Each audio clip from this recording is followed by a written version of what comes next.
Stacy Miller I'm the Executive Director of the Farmers Market Coalition. I'm here with Jeff Bardman, who's with the Wallace Center, and this Information Marketplace webinar is a partnership between the Farmers Market Coalition and the Wallace Center with support from the USDA Agricultural Marketing Service through a Farmers Market Promotion Program grant, as well as the USDA Risk Management Agency.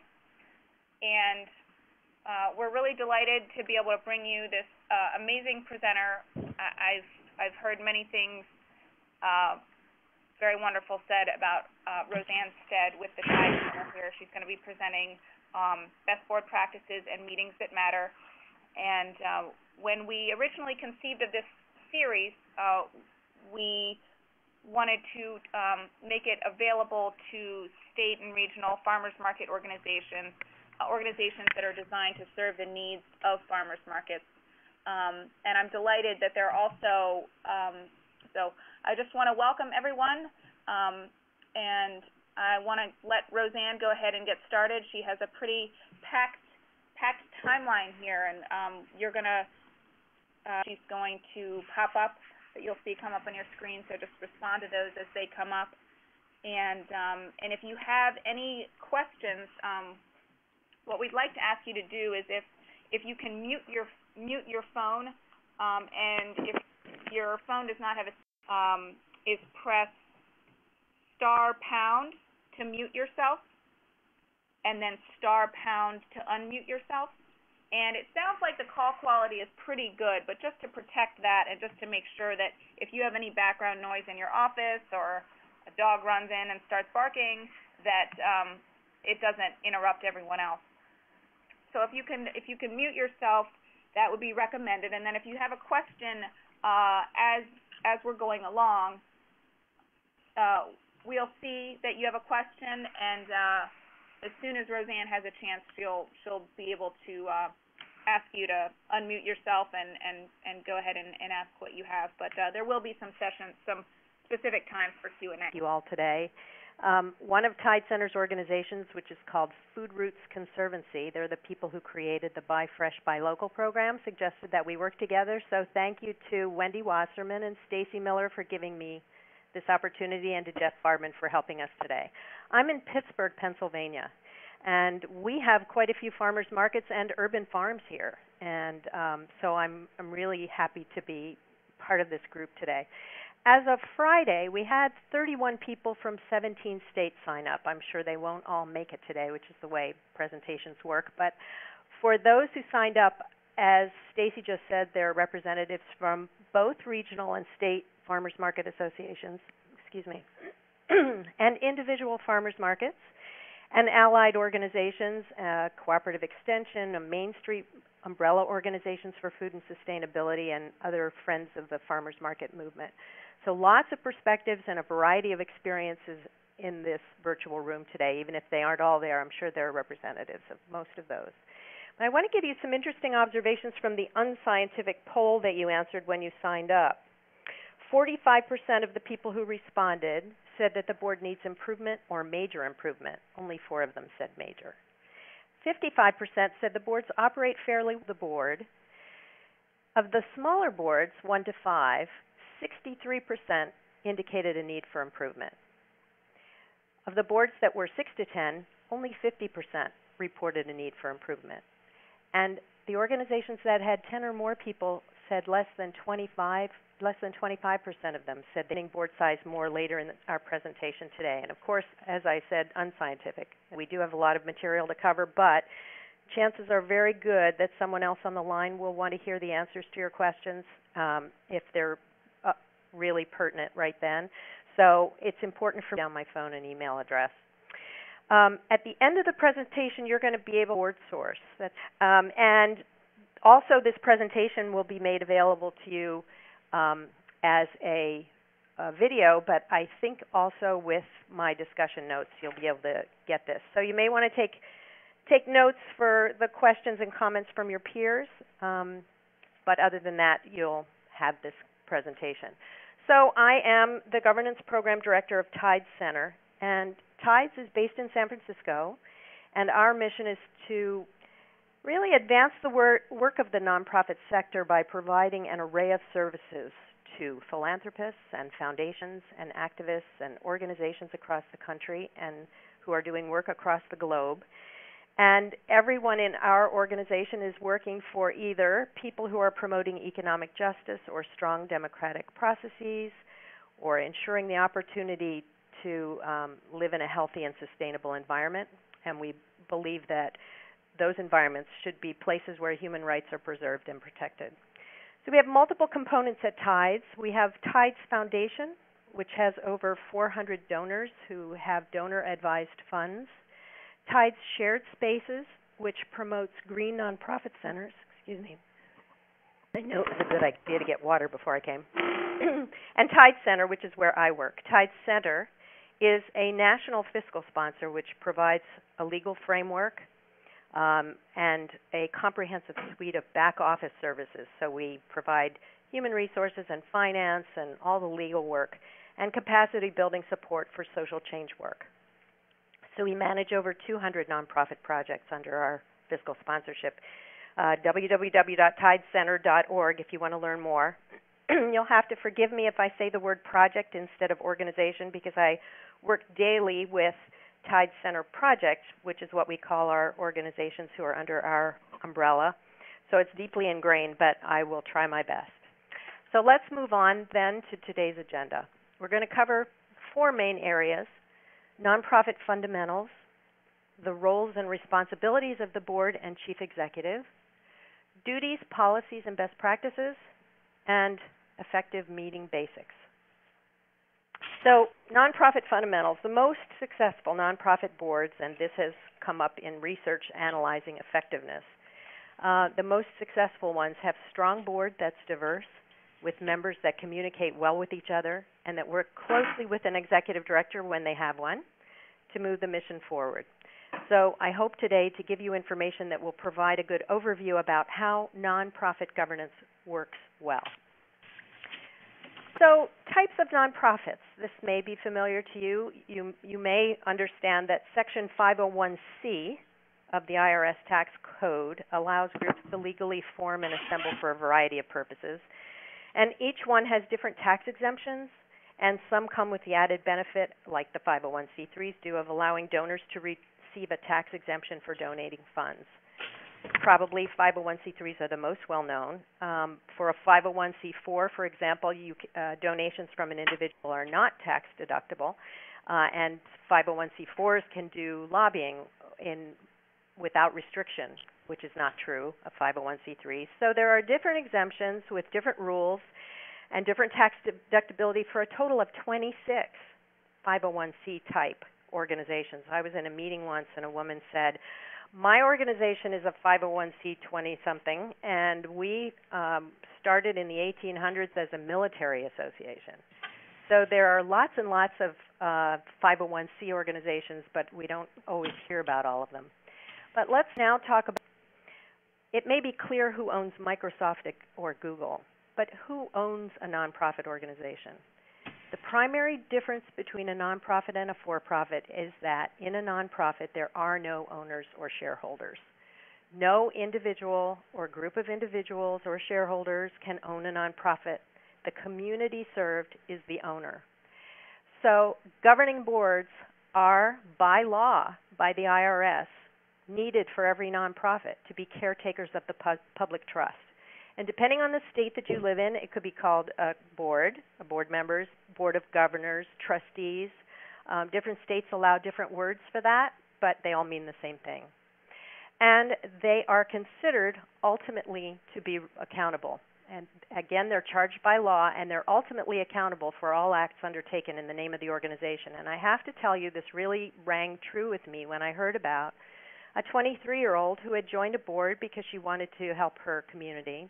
And 6 weeks after she started, she realized that the organization had not paid their employment taxes.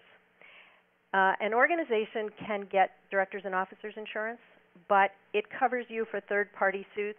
If someone doesn't like what you've done and they want to sue you, that will protect individuals in most cases. But when you offend the government, you are personally liable as member of a board.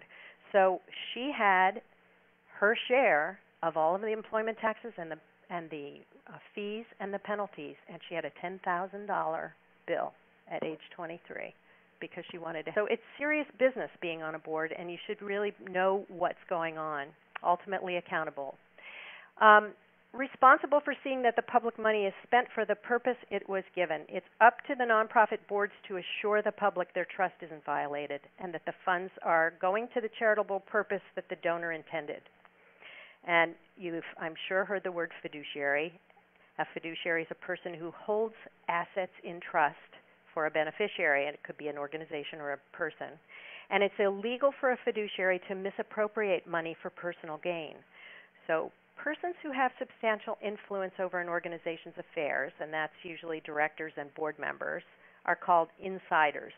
And the insiders have to be careful to avoid self-benefit. And we'll talk about this more when we discuss conflicts of interest. Okay, so what is nonprofit governance? We know why we have to have it now, but let's talk about the definition. It comes from the Greek word kubernon, which means to steer or to control, and to influence from a position of authority. Governance is really the process of decision-making and the process by which decisions are implemented. So it's setting direction, it's giving guidance, it's making policy and strategy decisions, overseeing and monitoring performance, and it's ensuring overall accountability.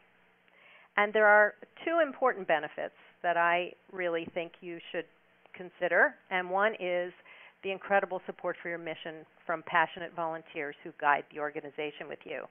And then also, it's proven increased impact. So it is well documented that those who are successful have strong, well-functioning boards. So we need it because the IRS requires it, and we need it to ensure the effective carrying out of our mission. So let's now talk about the board and chief executive roles and responsibilities. We're going to have a poll. Let's talk about which is the poll that we're going to use. Go. Okay. So does your organization have an executive director or the equivalent? Could you just make little check marks and it'll keep track for us as everybody clicks?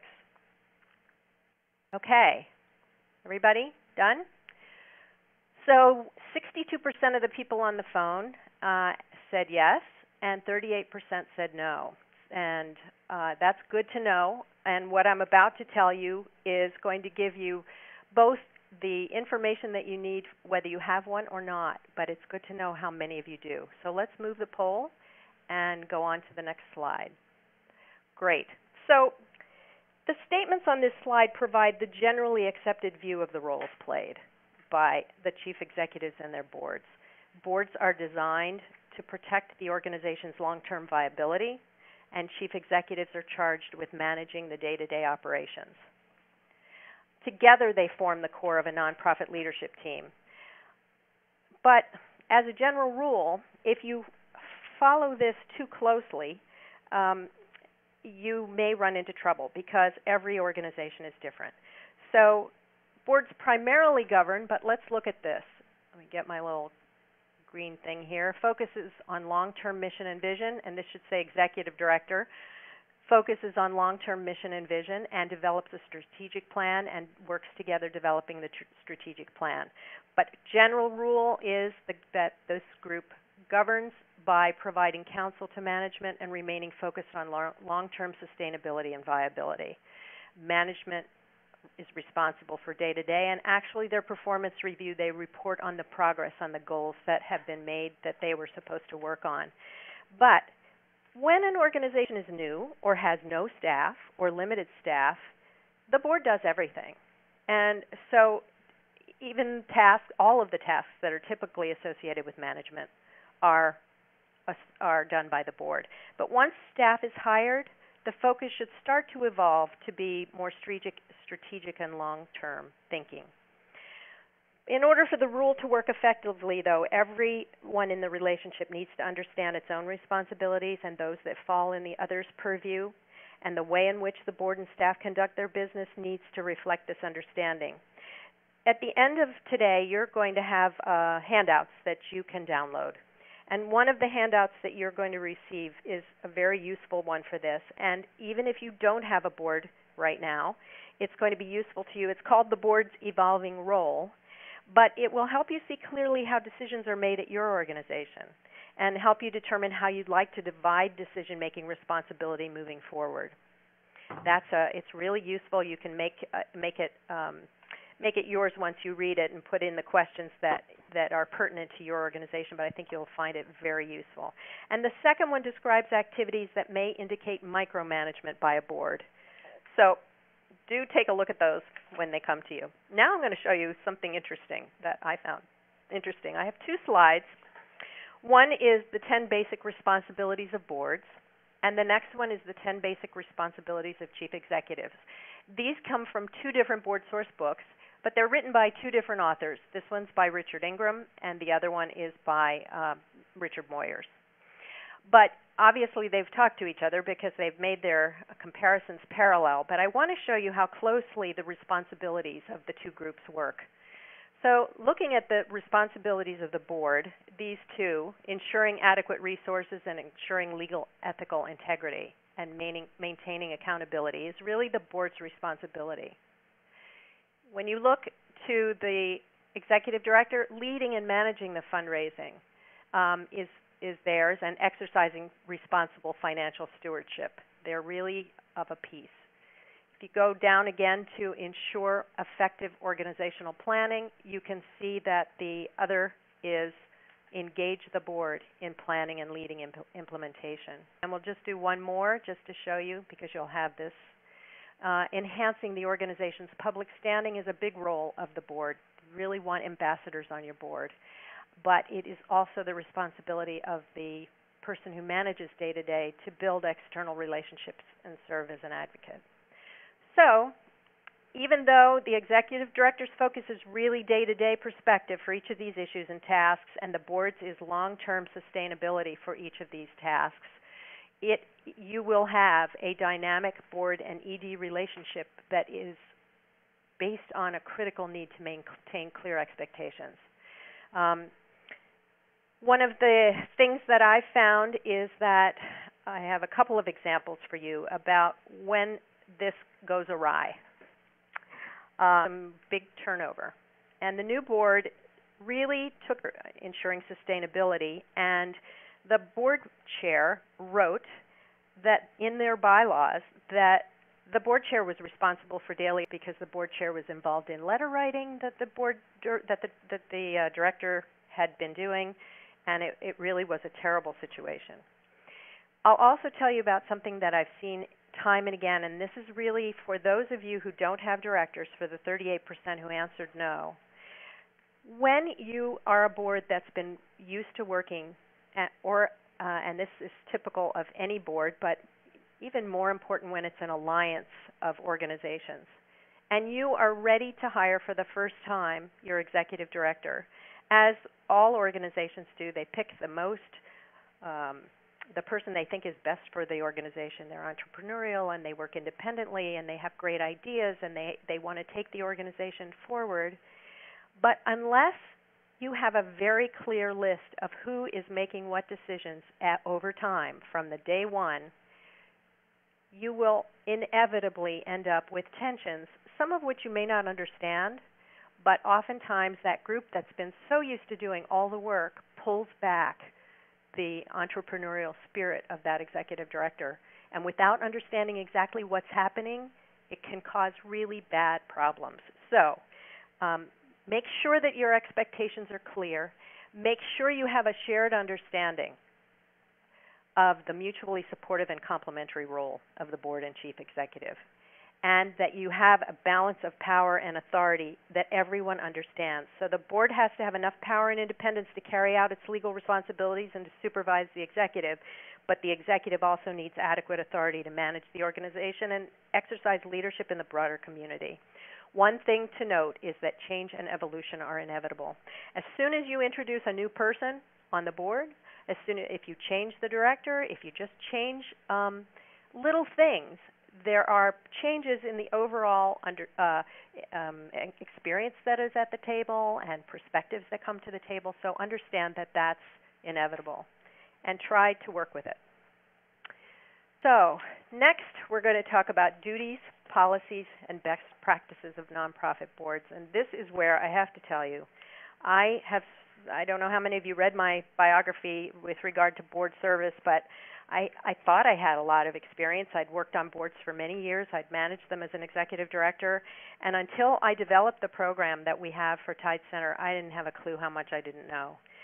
So I want to tell you some things that are really fundamental that may change the way you look at certain things that happen on your board. The first one really is a policy that everybody may have heard of after the scandals that happened years ago. Nonprofit and for-profit now have to have a whistleblower policy. So if you don't have one, you can find the samples on the web, but you should have one. And it means that you're encouraged to report misconduct, malfeasance, or wrongdoing if you see it. And when you blow the whistle, this policy protects you from recrimination or loss of position. Now let's go on to the other three. Duty of care. There are two duties. There are actually several duties, but these are the two most important ones that the IRS says that each person who joins a nonprofit should know about. The duty of care is the way a reasonable person would act in making decisions for an organization. All of these things, regularly attending meetings, being informed about the affairs and finances, using independent judgment, using independent judgment is a critical factor.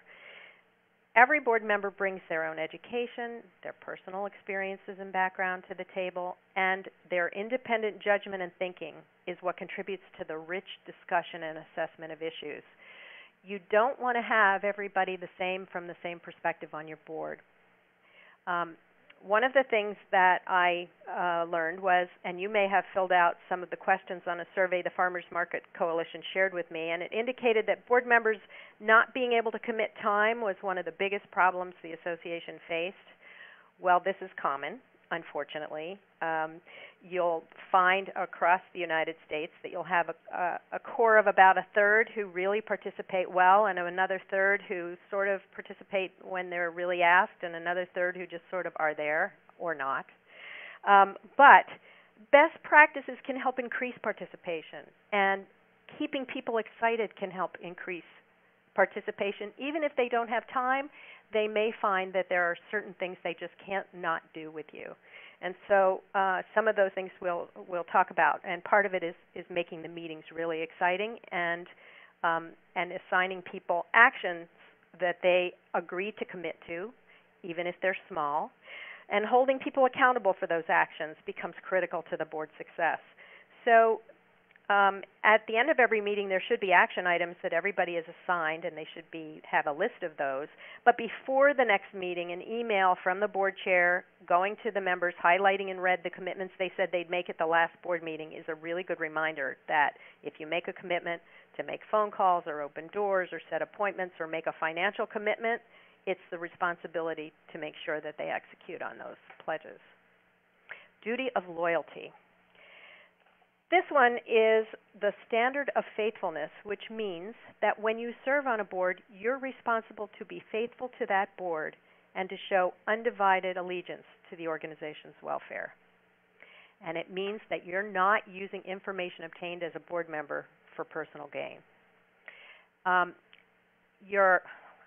me get rid of this little arrow, I'm sorry. The furthering the interests of the organization rather than his or her own personal interests, or another family member, or another organization. Well, people often select board members because they're involved in a wide variety of organizations and they're well connected and they can help us expand our network and our reach. But let's talk about when that can be a problem. Conflicts of interest when personal interest... I'm sorry? Personal interest conflicts with interests of the organization. So over the last 10 years, nonprofits and for-profit scandals have increased public scrutiny of the nonprofit sector. And one of the obvious changes is that the government is concentrating on preventing or managing conflicts of interest. The 501c3 application to become a 501c3 and the 990 tax returns both now have questions on them. Do you have a conflict of interest policy? Who signs your conflict of interest policy? So we're going to have another poll. I want to find out from you how many of you have a conflict of interest policy. Answer, and we'll talk about this. Anybody else? Okay, so half do and half don't. I would like at this point, if anyone has experienced a conflict of interest, to raise their hand and let me know. You can do it after I tell you about 3 of the ones that I know about that were pretty terrible. And it may spark your memory of things or not, but do raise your hand and we'll have you talk if you do have one. One of my organizations told me that they were looking for a building to purchase.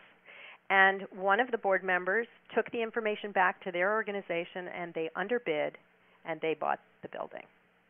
So that was certainly not paying attention to the duty of loyalty, and it really is a conflict of information that they should not have done that. I mean, a conflict of interest. Another told me about a grant application they were planning to apply for, and they were discouraged by a board member, again and again discouraging them, and that board member went back to their organization and applied for the grant and got it. I happen to have a situation that really is one of IRS's big concerns, the biggest conflict situation that you should watch out for, and that is a nonprofit. All revenue, earnings, or profits have to be used to further the nonprofit mission of the organization. And there are some organizational boards that absolutely hold this to be something they will not ever do. The IRS actually gives you some ways of dealing with, say, a contract with a board member. What happened to me is the following. I had been a board member. I had been in an ED for 3 weeks at my first board meeting. And it became known that in our workforce development program, where we were giving funding to small businesses, one of our board members was a partner in an organization we'd already given a loan to, in favor of that loan. And his being a partner and not disclosing it as a conflict of interest had really undermined the integrity of the decision-making process by those board members.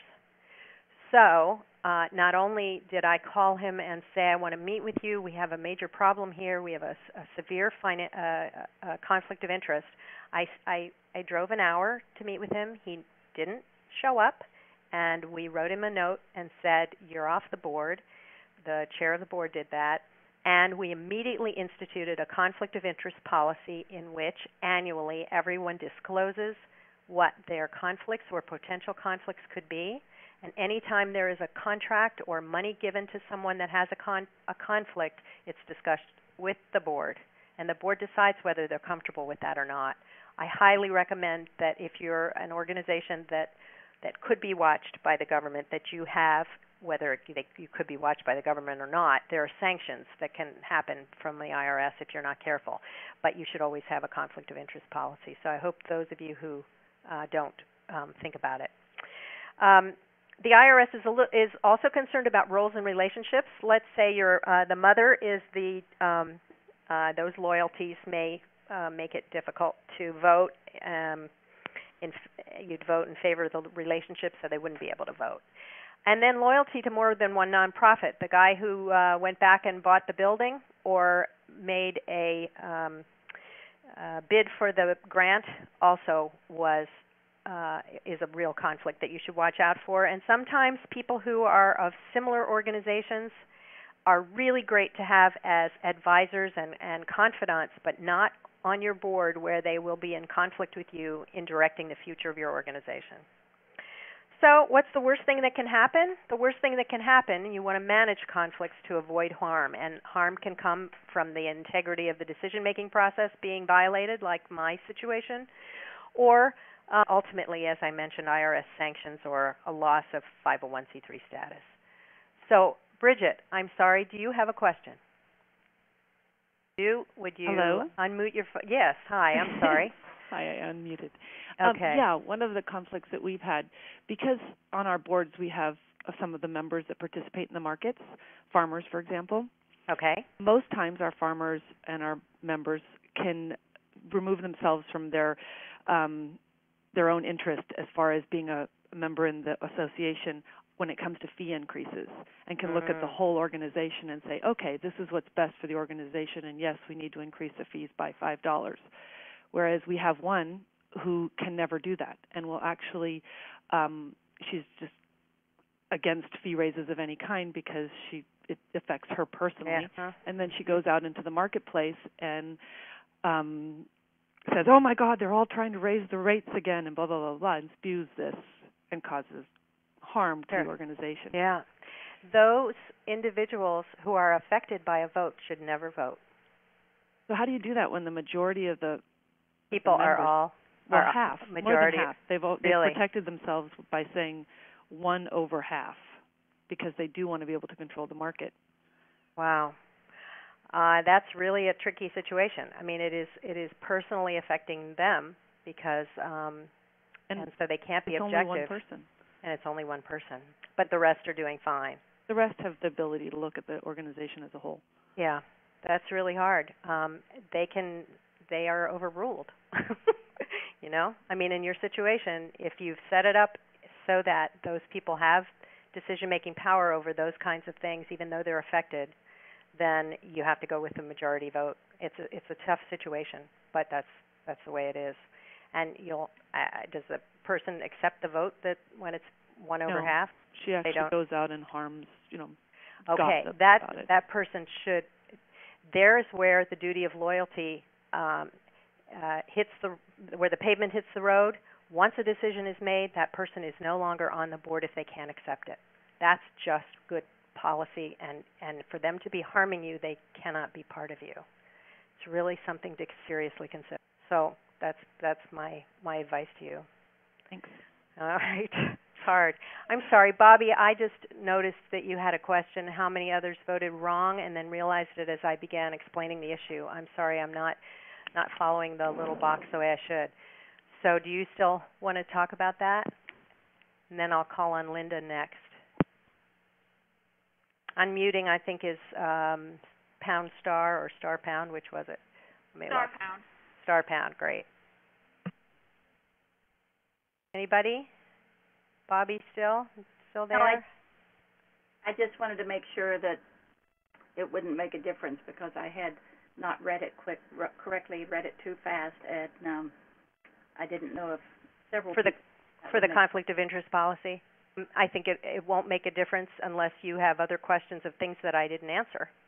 No, I just you to know that I had answered it incorrectly, and others may have, but okay.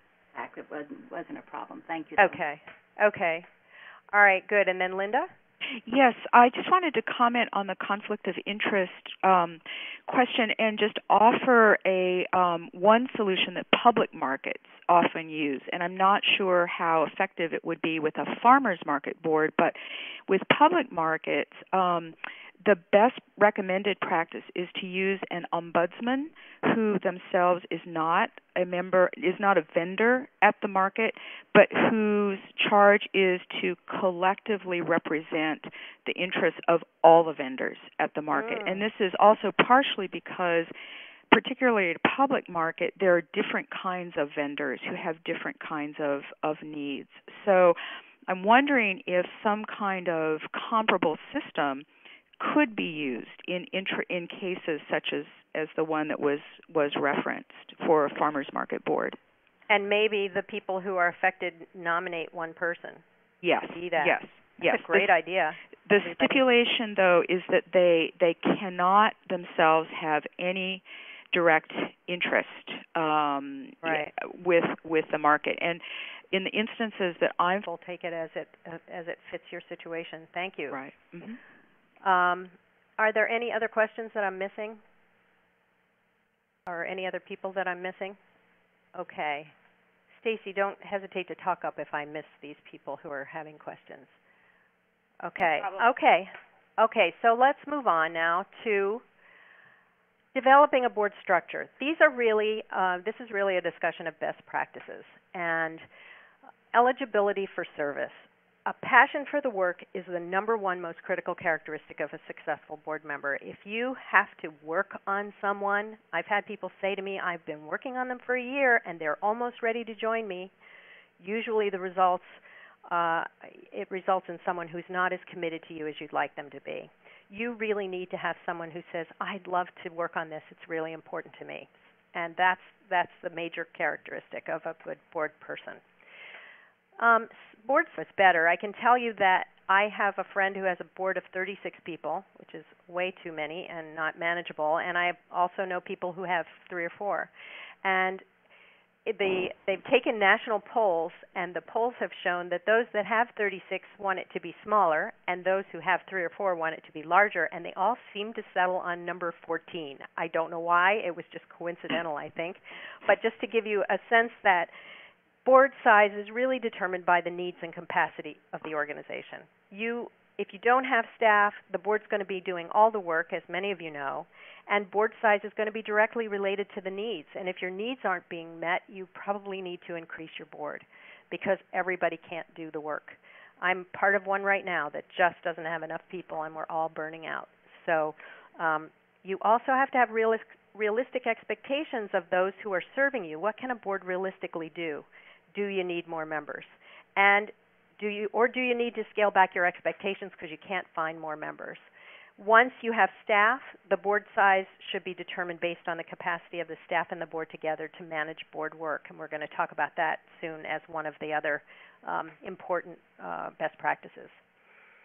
I believe that a letter of expectations, which is a one-page letter that says, when you join us, here are your commitments to the leading and development of the fundraising plan. It might say how many meetings you're expected to attend and how frequently. It might talk about term limits. It might talk about how many farmers market volunteer hours you have to have, depending on your organization. But you should have everybody on the same page with what exactly you expect everybody to do, because that clarity and communication is really important in making sure that people understand when they're failing or when they're really holding up to what they promised. Okay, orientation. We're going to have another poll. Let's take another poll. How many of you have a formal board orientation and or a manual?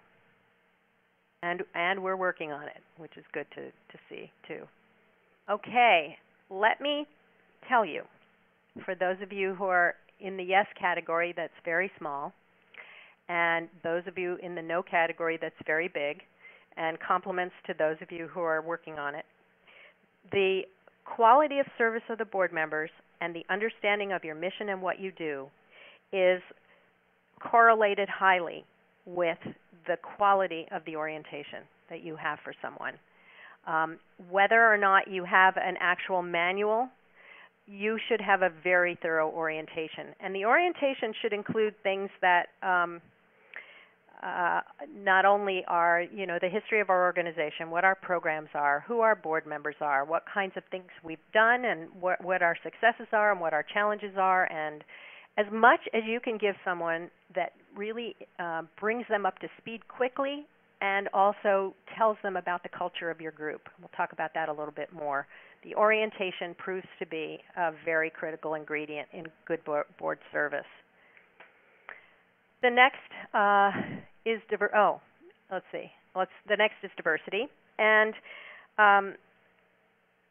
the quality of the discussions is directly related to the diversity. And you will find that the more different perspectives that you bring to the table, the more experience and background and a variety who are not specifically related to the work of the farmers market or sustainable food and agriculture.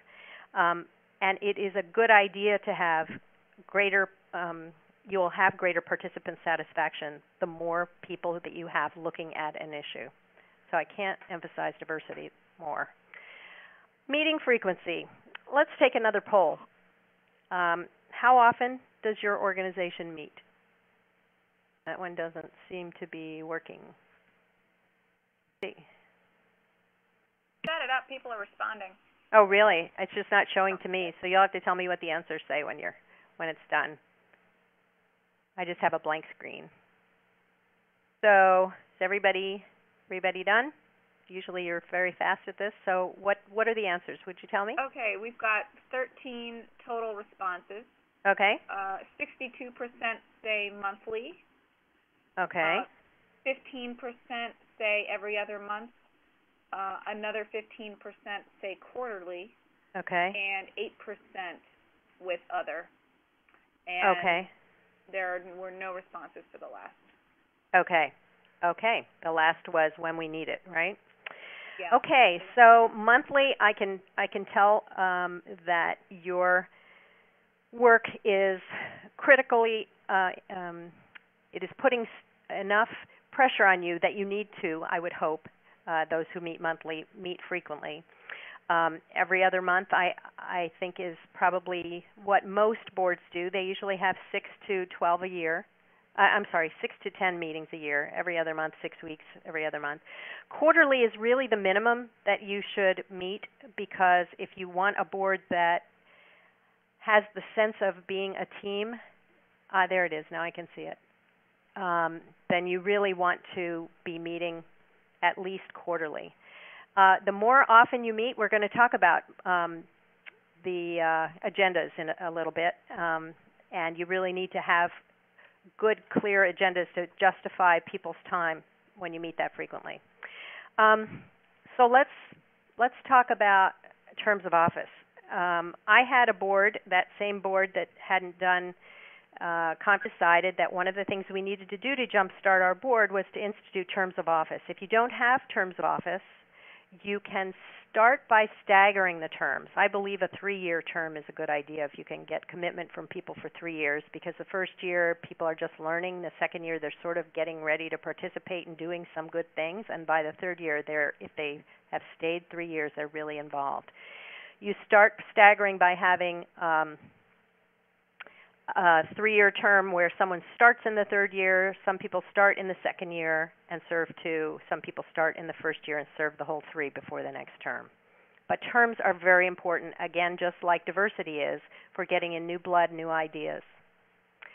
Leadership structure, typically a chair, vice chair, secretary, treasurer. If you have enough people for that, the roles can be held by the same person, although it's good to have a treasurer who has some skill that may be different from the others. I recommend having a volunteer, if you can, be the one who takes the minutes, if you take minutes, and have the secretary review them, but you want your board members to be fully engaged during those meetings, so it's a good idea to have someone else actually taking the notes. Okay, let's go on to committees. I want to tell you that standing committees, which are permanent ones, that are the most effective are the governance committee, which we're about to talk about, and the audit committee, which is required if you have to file an audit. Other than these 2, committees should be created specifically to address the needs of your organization's work, the minimum needed to get work done. Some will be ad hoc. They might be created for a specific event, and then they'll dissolve perhaps. Or you could have a longer-term duration for your committees for managing a strategic planning process, for example. But don't develop committees unless there's a defined need and an outcome that's expected. Okay. Next are minutes, and I should tell you that if you are a 501c organization, your minutes are public, which means that they can be subpoenaed in a court of law. So recommended information for minutes are who was there, when it was and where, and what decisions were made. The only reason you have minutes is to go back and find out what did we say we decided when we had that discussion. I remember the discussion, but what did we finally, and if you have really long minutes, it's really hard to find the things you're looking for. But if you have minutes that you've, of such and such a discussion, you may say we had 2 schools of thought in our conversation, and here they are. Some people felt this, some people felt that. Don't use names, and don't use names to say who voted how. That's the latest best practice for minutes to protect you all and still give you what you need in your minutes. I recommend an attendance policy that's written, because if at the end of the year somebody hasn't participated, you want to make sure that you have something that everybody's read, and when you talk to them and say, was this a fluke? Did you have a problem? Is there something that might change next year that you want to stay with us, you have something written, and it makes it a lot easier to talk to people about it. And I recommend that you say 100%, unless except for an emergency or being out of town or unable to make a phone call if you have 25% of the meetings during the year. And if you meet quarterly, that's a big part of your year. And even if you meet monthly, that's a big part of your year too. And that can be part of the letter of expectations that you write. You can say, we expect you to attend unless you have an emergency. Okay, a quorum.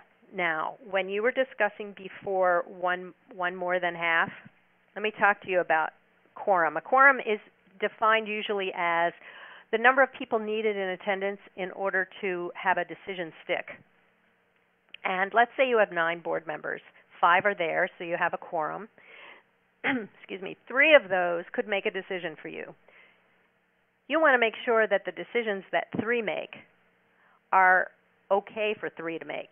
You don't want them to kick out the people who didn't come or change the ED or the mission or your name of your organization during the meeting, what those are. Okay, I am going to move on now to what I consider to be the 2 earth-shifting best practices that can really completely change your organization's work for better board engagement. If you will raise your hand, if anyone has ever used the governance committee or been a participant in an organization that has a governance committee, and I will call on you if you have done that, because I want to know if it's working or whether it's worked. Anybody yet? Stacy, let me know if I missed something. I think Bridget raised her hand. Okay, Bridget? I'm not seeing the hands raised on my screen. I'm sorry. Bridget? Yep.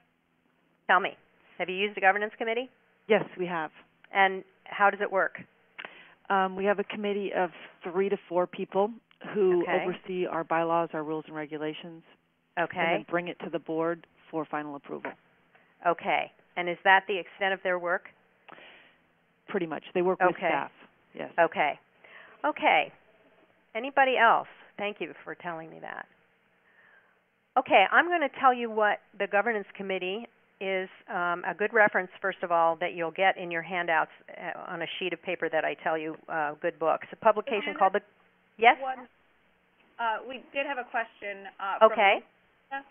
From whom? Lisa? Okay. Lisa? Lisa, are you there?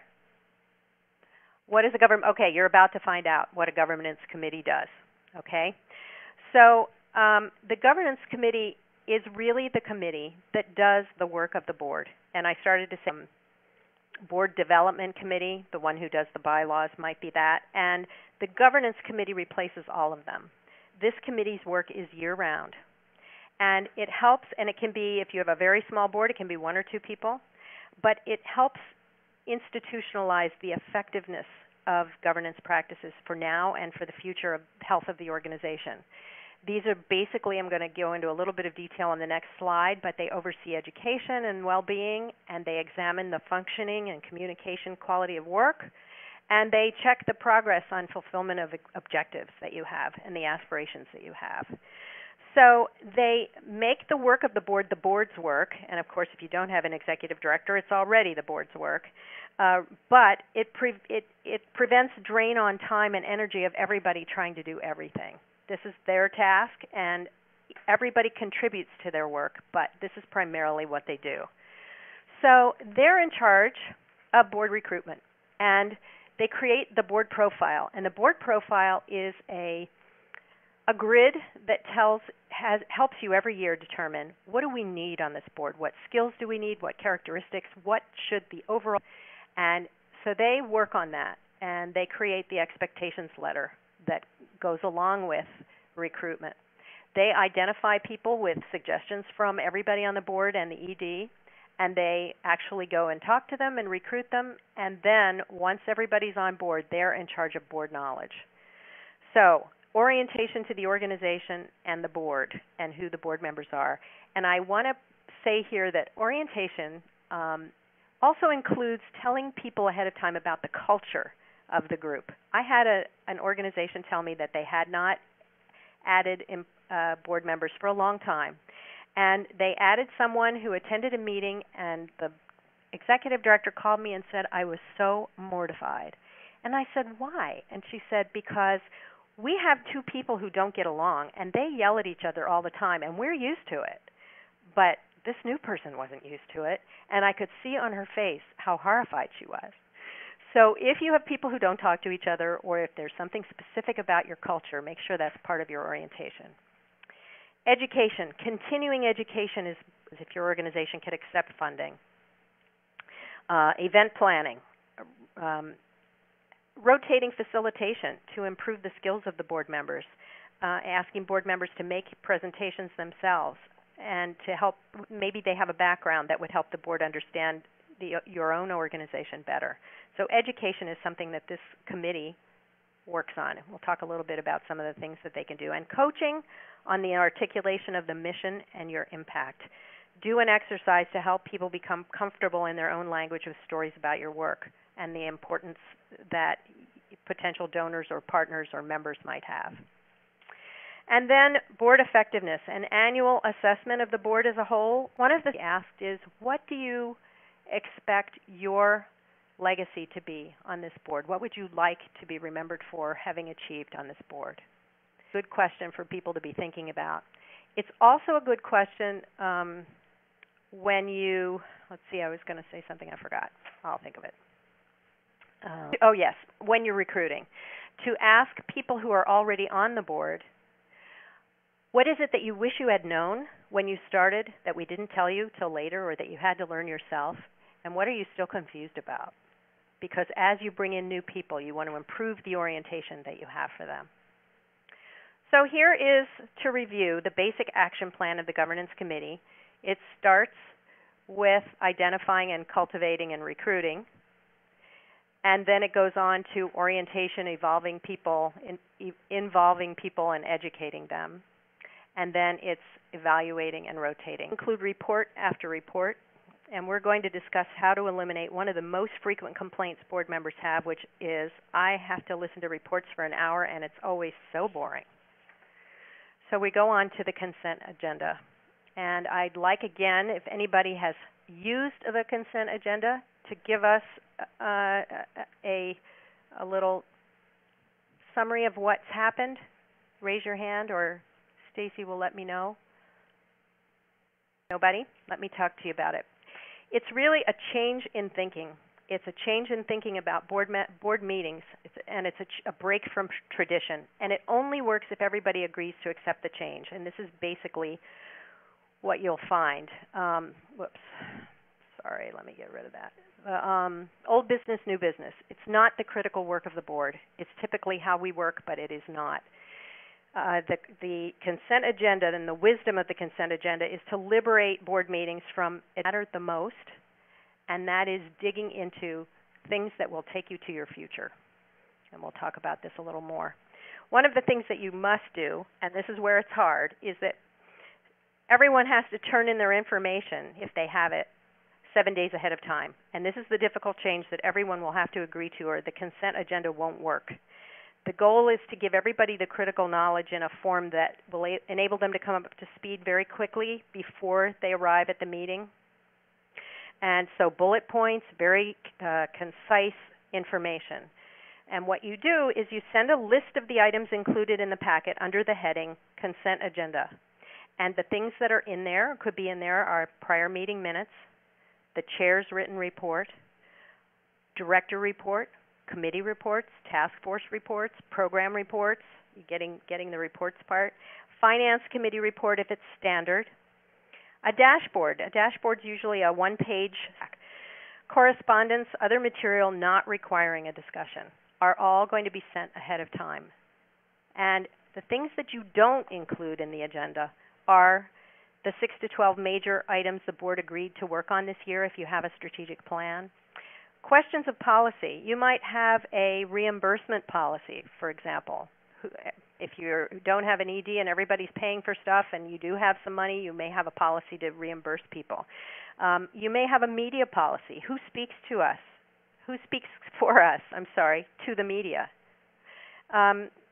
So those things would be discussed because you want to have everybody's opinion. public records, but you will be saying what's on the agenda. Actually, that will be a yes, because I'll tell you in a minute how that works. So let's go through these. Board Governance Committee progress is part of the meeting. Strategic thinking and values, part of the meeting. And the Board Governance Committee might report on nominations, who's in the pipeline, how successful we are in completing our goals, the results of the board's self-evaluation, any of their work, whatever they want to present. It's important to keep the board close to the mission, so if you have staff, more than one person, you can have a staff member come talk about a strategic issue they're facing for a few minutes, no more than maybe 7 minutes, and have the board discussing questioning and responding that goes to the meeting discussion. And here's a sample board agenda, and here's the answer to Lisa's question. You have a welcome, and then you have the consent agenda, which had on it all of the things you listed when you sent them out. Minutes, the director's report, the committee reports. They form part of that meeting's agenda. And when you take minutes, you're going to say that the group unanimously approved the consent agenda as the first item on your minutes. And you will list the things that you had. So yes, that's probably, if you keep them as part of the only thing, but someone can subpoena anything they want. If they're not public, you can say they're not public, and we don't record them as such. So I'm not an attorney, so I'm not exactly sure, but I would tend to think that the minutes are where you want to record everything, and not have detail other than there. Okay, so unless someone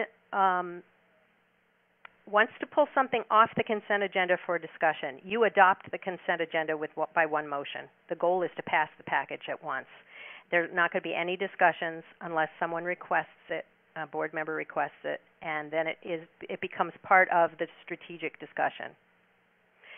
The group goes on, and you document the acceptance of the consent agenda in the minutes and indicating the list of items included, but again, you don't have them there. And there's a very complete article in the handouts that you're going to get about the consent agenda, and if it may have something, but I don't think so, that talks about whether or not that they're part of the public record. That's a good question for me to research. Thank you for bringing it up. I'm sorry I don't have the answer now. Okay, effective meeting basics. What do you see in this slide that's the same or different about your board meetings? We're going to talk about what's included and what might be missing. And some of the suggestions for good board meetings come in another publication that's going to be in your list called Meet Smarter, A Guide to Better Nonprofit Board Meetings. So obviously a comfortable room, temperature, good seats, serving something different every time. I learned my lesson once on a board that I provided food for. They got really bored. It's good to have different food. And an inclusive group. Again, you can see at this table there are different ages, men and women, ethnic diversity, and obviously these people will have different experiences. Again, very rich deliberation of the case. But they lack table tents that have names of each of the people there. It's really embarrassing if you have a new person joining your board who, after 2 or 3 meetings, still doesn't know someone's name. They're not going to ask for it. Make sure the table tents have the names on both sides, so if you're sitting next to somebody, you can say their name. And for some of us who are getting older, it's always good to have the name there. But that's an important thing I found very useful. And also good to have a chart that explains acronyms, because people often don't know what certain things mean, and have plenty of things to drink. So that's just meeting basics. Let me talk to you about the latest trend, one person take over, and to make sure everyone's included in the discussion. Some people are better than others. You should either rotate the job or let the best person facilitate. That's the latest good news. Now, let me tell you about the silent start, because I think this is a good idea. Before you start a major discussion, ask each board member to write down the most important question the board should consider on a sheet of paper. Don't have any signatures. Collect the papers and redistribute the responses. And then have the board members read each other's responses out loud. That way, if one person had an idea that was very different from everyone else's, they won't be embarrassed by that. You also will be able to see if there are similarities in the questions that people think are important, and discussion about. Counterpoints are appointing one or two, depending on the size of your organization, devil's advocates. Someone randomly assigned people to make the most powerful arguments against the recommendation under consideration. Again, full discussion is really helpful to help you see when you make a decision that you really made the right decision. And more commonly used approach at bigger meetings are breakouts, which is dividing the board into small groups and having each group brainstorm a question or a key issue and propose alternatives, and then having each group present its conclusion to the full board. The reason to have this in a board that's small is that you get everyone to participate and have their voice heard. Some people may not always be comfortable speaking up. The organization each month, they even give prizes. Humane Society gave a pooper scooper as one of the prizes when they ask a question. But your quizzes might be, when is Farmers Market Week? What are the annual vendor sales last year? How many volunteer hours did we have last season? Give people information that they don't have. The next thing is to bring in outsiders to speak about topics related to your organization's work. Also in the handout is an article by Bruce. Yes, I'm hearing beeps. Stacy, do you hear that? I think that might have been someone's call waiting or something. Okay. Bringing in outsiders. Bruce Leslie, in your handout, talked about ideas for the meetings like a symphony orchestra board listened to a guest performer play 3 different quality violins so they could better understand why the board needed to raise funds for the best instruments.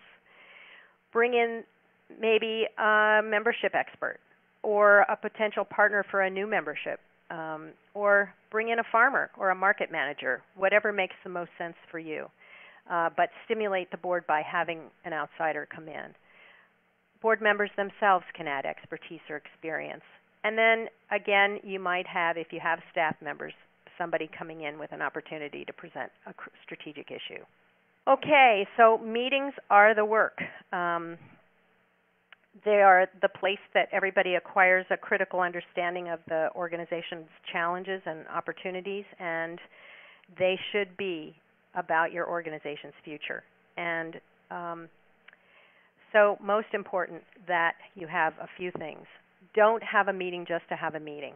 So those of you who meet monthly, if you have a reason to meet monthly. But if you don't, just skip that one. Tell people we didn't have enough pressing issues to call you all together. Put the most important agenda item first. I can't tell you how frustrated I've been in the past when I used to work in the old business, new business, and we'd wait for a new business item, and I wanted somebody whose opinion I valued greatly to be there, and they had to leave early. And it was at the end of our meeting. You know that when you leave that meeting, you want 2 people to be serving on this committee. If it's bylaws approval, you want to make sure that there is an approval at that meeting. Make sure that you don't put something on the agenda unless it's going to have an outcome. Make sure to call on everybody and just to say to someone who hasn't spoken, what are you thinking? So they have an opportunity. And the goal is to critically think as a team and hear everybody's voice on your most forward-looking challenges. I also suggest evaluating meetings periodically to see how they're perceived by your group. And I have a sample evaluation questions. You can email me if you're interested. And for those of you who work by phone because your board members are scattered, some of these things are obvious, but I want to tell you some of the things that I think are important. If you take a roll call to establish a quorum, everybody will know who's on the phone. And if you've written down the names ahead of time of who you expect to be on the phone, you can highlight their names when they join the call, and then you can refer to the list and call on people that you haven't heard from, because you won't see them identify themselves, because unless you know everybody really well, you won't recognize their voices. And don't use the phone for major conflict, to sort out a conflict. It's really a good idea to do that in person.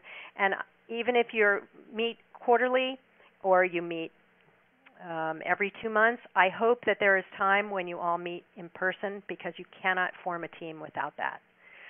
Even if you're meeting quarterly, you should at least have a meeting a year where everybody meets together, and I recommend an overnight. That is the way the team forms. I've had a lot of organizations thank me for suggesting that, because it really, you come out of it with a very different sense of the group and faces, and you'll get a good sense about how engaged they really are. And ignore the fact that this photo looks quite corporate, but the level of engagement of this group is what you want to see. Aim for the highest level of connection to each item on the table. Make your meetings. Propel your mission forward. That's it. So now I would love to hear from people who have questions that we didn't answer earlier or that need more clarification, or to find out what was new that you learned today, what you might be taking back. Sometimes just talking about it helps reinforce what everybody heard. Okay, and these are things that you can download while we're talking. These are all the things that I just mentioned to you, and I think that they will be very useful to you, and there's a way to save them to your computer. So, anybody have something to ask? If you raise your hand, I think Stacy can see that, and we'll answer your questions. There are quite a few questions, actually. Okay. And before we get to them, I just want to add that the last document there on the file share window is the State Farmers Market Association survey report. For those of you who are interested, it's been up on our website for a little while, but those of you who might not have had a chance to read it, it has some data about all the State Farmers Market Associations that we did this winter. Go ahead. Not so much a question, but an observation. Okay. I found not at just farmers market board meetings, but all meetings. If your meeting's going to last longer than an hour, you're wasting the people's time, and they're all going to have fanny fatigue.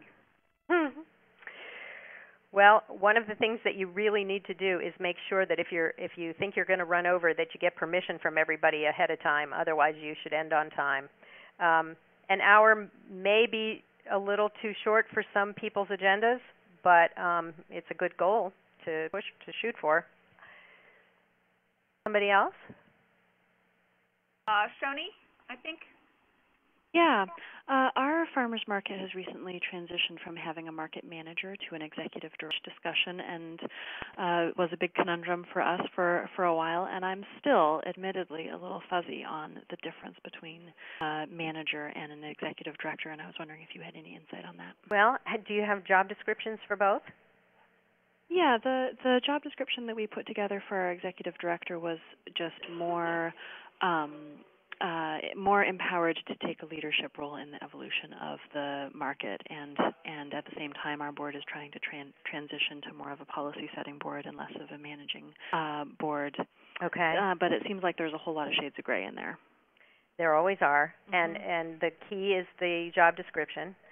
But I'd also say to you that doesn't matter what you call the leader of your organization, it really is what you expect of them and what role they are going to play with you. So the fact that you are concerned should not be concerned over the title as much as it is over the role. And it sounds as if you're evolving it, and perhaps the article that I mentioned is the best one for you to look at is the one that says the board's evolving role. I think you'll find that one helps you a lot in determining who's doing what. But you just formalized and gave the title that's most often used by nonprofits, and it sometimes gives a different kind of weight depending on the funders that you're applying to, if you do. Okay. The next one? I think Doug, did Doug have something to say? Yes. Can you hear me okay? Yes, I can. Okay. I was wondering whether you could talk a bit about who to choose for a board, and specifically for a farmer's market, and who should be around the table for discussion. Okay. Well, I start every organization's board is dependent on the challenges that you face. And you may have on a farmer's market board someone totally unrelated to farmer's market because you need somebody who is an accountant. So what you have to look at is exactly what you think as a composite are the challenges that are not yet being met by the people that you have there now, and what characteristics do you absolutely have to have that are from that lens. What are our challenges that can fulfill the needs you have? So start with that. and taking stock, event planning. Maybe it's actually, somebody. So start with the questions. Yes, that does. Thank you. Okay, good. How do you inculcate the sense of stepping up to the plate when it's time for the a chair in waiting, get tips, and to make sure they're in sync with what's happening. They didn't have that would have been better for the next person to have, what skills or what perspective or whatever. And you might also have a group discussion about what should the chair's characteristics be, and then capable of fulfilling the needs. It depends on how your chair does with writing down what kinds of characteristics. Same with recruiting. What do we need the board chair to be? It's got to be an enthusiastic person, or it has to be someone who is a strategic planner who can rally all of us, or whatever it is. But be looking for someone just as you would recruiting for another board member. Okay, thank you. Hope that's helpful. Mm-hmm. And Rosanne, would you say that the governance committee would be the group to spearhead that succession plan? Absolutely. Absolutely. That is part of their role. It's both succession for the leadership as well as the members. And when you're looking for leaders and thinking of terms of office for leaders, typically leaders in most of the organizations I've worked with have a shorter term of office than board members do. So there may be 1 or 2 years. I really think 2 years is important because one, they really just start getting to be good, and they really need at least the second year. And sometimes their terms can also recur. So you might have 1 or 2 terms of office and 1 or 2 or 3 terms of office and terms of board leadership. Depends on your organization. But if everybody feels that person's doing a good job, and yes, that would be part of the governance committee's work. Anybody else? We have only a minute or so left. I want to be respectful of time. That's it? You don't see anybody else, Stacy? No, not at this point. Okie doke. Thank you very much, everybody. I think there's going to be an evaluation, which will help very much with improving the presentation, so you'll receive that at some point.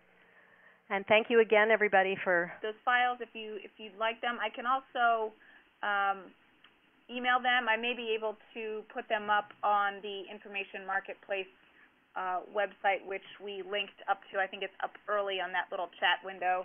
If you scroll up, the link to the Information Marketplace webpage where the archives were all going to be is there. And I also wanted to put in my plug for the evaluation that Rosanne referred to, so that as we sign off here, if you could take a moment just to answer, I think, like 5 or 6 questions just to help Rosanne and FMC improve both, this presentation, everyone else did as well. Great. Thanks again. It was a pleasure. I'll sign off.